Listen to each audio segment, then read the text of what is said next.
Hey, how you doing there again, folks? Me again, of course, Brandon Wenzel. Come back at you.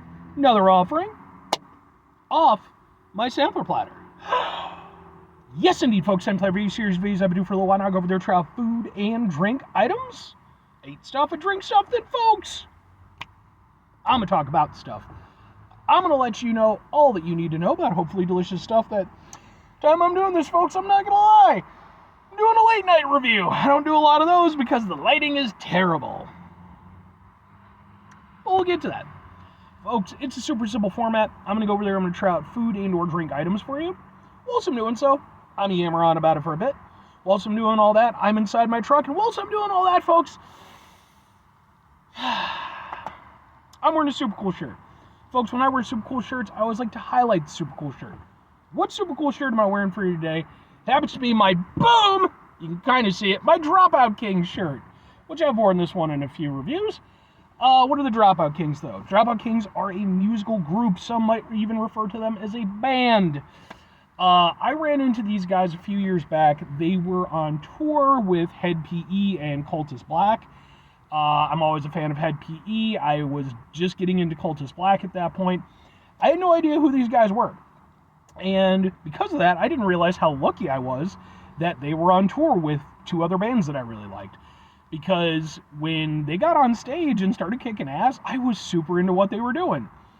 They sort of blend, kind of heavier elements with rap elements, sort of along the nu metal lines, which if you watch my show, you probably know I'm a fan of nu metal. And I just thought they were really cool. They were really nice guys after their set and everything like that. I got some merch. I actually got some videos of their performance. They're on the channel as well, just in case maybe you want to check them out. And if nothing else, I'd be more than happy to kind of point you in the right direction as far as their music goes, because I think they're an incredible band. But anyway, what am I doing for you today, folks? Why am I in the dark? Well, I'm in the dark for two reasons. One, I just got out of a movie, and I was hungry, and I saw an opportunity to do a review. And number two, because literally we are on the first day of the daylight savings nonsense. Which, why aren't we done with that? I'm not going to go on a whole spiel, but let's be done with that, please. As a nation, let's end it. But anyway, so it's darker than it would have been literally yesterday at this exact time. But yeah, I went out to a movie because I like to go out to movies periodically. And as I was making my way to the theater, I noticed that there was a new establishment that had opened up in a spot that I'm familiar with. Because there's a little kind of strip mall area along the way to the theater. And it's got a Teriyaki Madness over there. And I've reviewed stuff from that. And it's also got Penn Station East Coast Subs. And I've reviewed stuff from that. But they had something else and it intrigued me. So I kept it in my head for when I left the theater.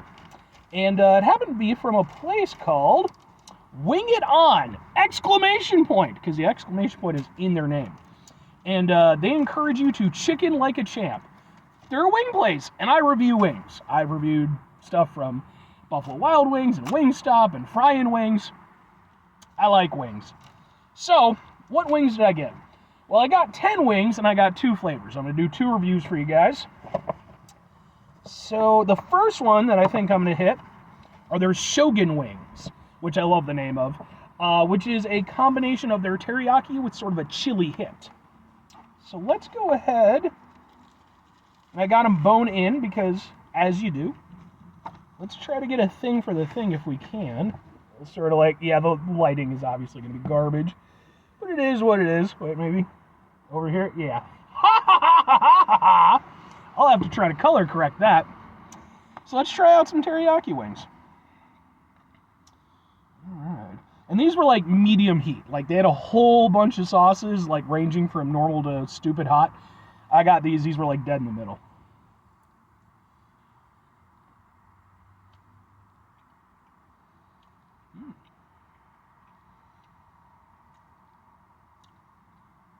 Okay. Okay. Pros and cons. Big pro right off the bat. I was kind of expecting these to basically just be teriyaki wings by any other name, but no, there's definitely more to them than that. Like, there is that sort of chili element to them, gives them a little something else, gives them a little extra personality. I appreciate that. That's a big pro. Another pro, the chicken itself seems to be cooked really nicely. The wings themselves do seem a little bit small. Not saying that they're necessarily like significantly smaller, and it depends on what place you go to. But I've had bigger wings, let's just put it that way. But they do seem to be cooked really nice. The meat is nice and tender. The outside has a crispy exterior. And actually, with the teriyaki glaze and everything, almost kind of reminds me a little bit of like Peking duck. But that's really good. I really like the crispy skin on these. And the sauce itself is nice. I wouldn't say that it's like a hugely standout sauce. I think I was kind of hoping for a little bit extra. Well, a little bit more, I guess. But it's a nice sauce.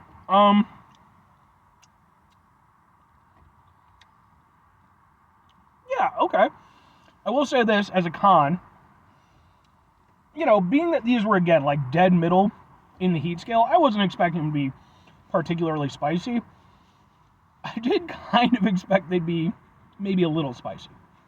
And with the exception of maybe the slightest of tingles on the back of my throat, there's really no spice to these things. And again, like, this is a long list, so I can only assume that, like, the stuff on the higher end of the list, as far as, like, being, you know, more mild, I can only assume that it's, like, filled with wintergreen or something tremendous, like, it's just, you know, scope flavor or something that, like, cools your mouth, because, like, there's just so little heat to these. But they are nice. I like them.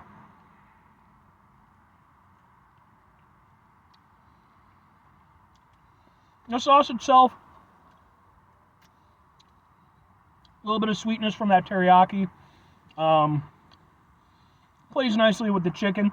Didn't overdo it, which credit to them, because teriyaki in any capacity is very easy to overdo if you apply too much. Yeah, I mean, it's a little bit hit or miss. I'm not gonna lie. Okay. Well, 2 questions have to be asked. Would I get these again? Would I recommend them? And I'm trying, you know, I'm also taking into account this is my first experience with Wing It On, first experience with any of their flavors. Though I do want to mention real quickly, extra kudos to the staff members. Like, they were all very nice people, especially the girl who took my order. She was awesome. Like, she was engaging, she was personable, and she was extremely helpful. Like, pretty much exactly what you want to have at the front of your counter to kind of lead the way. So, and again, you know, and even to the people who prepared my food and everything. They seem to have a very nice staff. Would I get these again? Would I recommend them? On occasion, and sure-ish. So again, like, I'm not gonna, this definitely isn't exactly a home run, right? It's more like a double. Because they're good wings. I like the way they're prepared. I love the crispy exterior. Fundamentally, I like the idea behind the sauce, but I don't know, like, I think it either needed a little bit more sweetness from the teriyaki or a little extra oomph from the chili, something to give it a little bit more personality.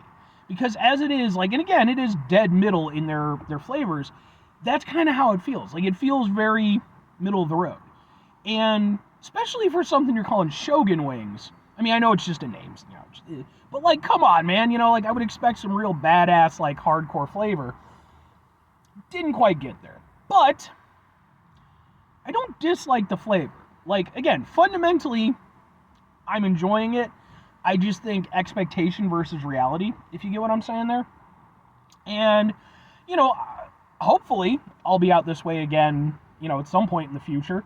And, you know, I'll take those opportunities to try out, you know, other flavors on their menu. But, I mean, as a first go of it, you know, it's not a bad impression. You know, it's just a little bit like, it leaves me wanting more, I think is the best way to put it. And for that reason, if I'm recommending it, kinda-ish. You know, like I said, you know, I do have another flavor to review after this one, so, you know, check in for that review. So it's one of those things where it's like we'll kind of see where it goes as I get more into it. But just as a base flavor, it's not bad. I feel a little bit middle of the road on it. It's nothing I would tell people to shy away from. But if there's more pronounced flavors on their menu, I might end up recommending those over this. But again, I'm still kind of working on it. But for right now, kinda. They're not bad, but I'm hoping that they have even more outstanding options. But anyway, 5 things before we get out of here. Have yourself a great rest of your day, spectacular rest of your week, monumental rest of month, stupendous rest of your year. Folks, go over there yourselves a truly wings-tastic rest of your life. Because who doesn't like wings? I mean, except for people who don't like wings. Fair. Final 2 things. Number one, try to bring some positivity into the world. It's not always possible. It is, however, always appreciated. But what you do if you can't do it all the time, I know I can't do it all the time. Here's what you're going to do, folks. You're going to try not to be an asshole. Folks, not always the easiest thing in the world to not be an asshole. Trust me. I know it. I live it. I'm out there every day with you in it. Life can be stressful and frustrating and just bullshit sometimes, folks. And when we find ourselves in situations where we have to deal with said bullshit, it's important we go over there whenever possible. Take a step back. Try to mitigate the level of assholesness in our lives. Hopefully, do better for ourselves and for those around us. Very final thing, folks, do the thing. Whatever the thing is for you, that's what I want you to go out and do. Folks, here's a question for you. Do you still go out to the theaters? Obviously, theaters have sort of, lost their luster for a lot of people. Of course, streaming services and, at home, massive TVs and, then, the prices keep going up. Like, it can be a hard sell. No 2 ways about it. But I know for me personally, I still, probably like maybe once or twice a month, I still like to go out there. Usually for Fathom event movies and stuff like that. I like going to see those, but I'd be interested to hear what you have to say. Anyway.